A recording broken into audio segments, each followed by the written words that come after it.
मुंबईत खाऊ गल्ल्या बंद ठेवल्यावरून जरांगे पाटीलही संतापले. आधी रोहित पवारांनी शेअर केली होती चिठ्ठी.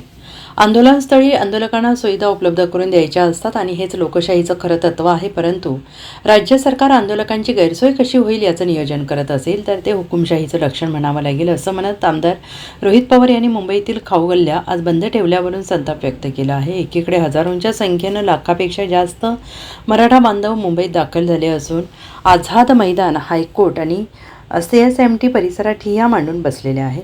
मुंबईतील आझाद मैदानात 5,000 आंदोलकांनाच परवानगी देण्यात आली होती. मात्र मोठ्या संख्येनं मराठा बांधव मुंबईत दाखल झालेले आहेत. मात्र त्यांची गैरसोय व्हावी म्हणून खाऊ गल्ल्या बंद ठेवल्याचा आरोप आमदार पवार यांनी केला आहे. तर जरांगे पाटील यांनी आपल्या पत्रकार परिषदेत हॉटेल्स, टपऱ्या बंद ठेवल्यावरून संताप व्यक्त केला आहे. मुंबईत आमची पोरं आली म्हणून तुम्ही टपऱ्या बंद करणार, हॉटेल्स बंद करणार, पाण्याचं बंद करणार, मग आम्ही पण तुमच्या सभा आमच्या इथं आल्यावर पाईपलाईनीमधून त्या दिवशी पाणी बंद करणार, अशा शब्दात मनोज जरांगे पाटील यांनी सरकारला इशारा दिला आहे. तुमच्या रेस्ट हाऊसचं पाणी बंद करू, असं म्हणत जरांगे पाटील यांनी मुंबईत हॉटेल्स, खाऊ गल्लीत बंद असलेल्या टपऱ्यांवरून संताप व्यक्त केला आहे.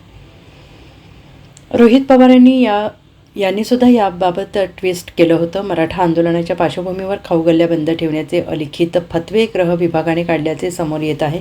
खाऊ गल्ल्यांना बंद ठेवण्यामागे गृह विभागाचा हेतू काय? मोठ्या प्रमाणात गर्दी होणार असेल तर उलट खाऊ गल्ल्या सुरू ठेवायला हव्यात. गृह विभागाने आपले अलिखित फतवे मागे घेऊन तात्काळ खाऊ गल्ल्या सुरू करण्यासंदर्भात सूचना कराव्यात.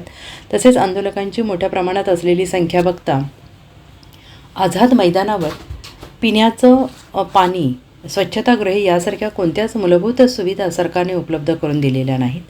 त्या पुरेशा प्रमाणात उपलब्ध करून द्याव्यात, अशी मागणी देखील रोहित पवार यांनी केलेली आहे. दरम्यान रोहित पवारांनी एक चिठ्ठी शेअर केली आहे.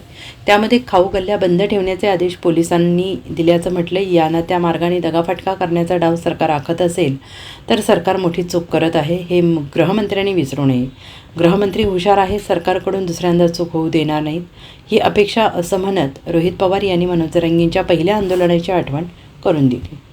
Bureau report, SBN Marathi, Mumbai.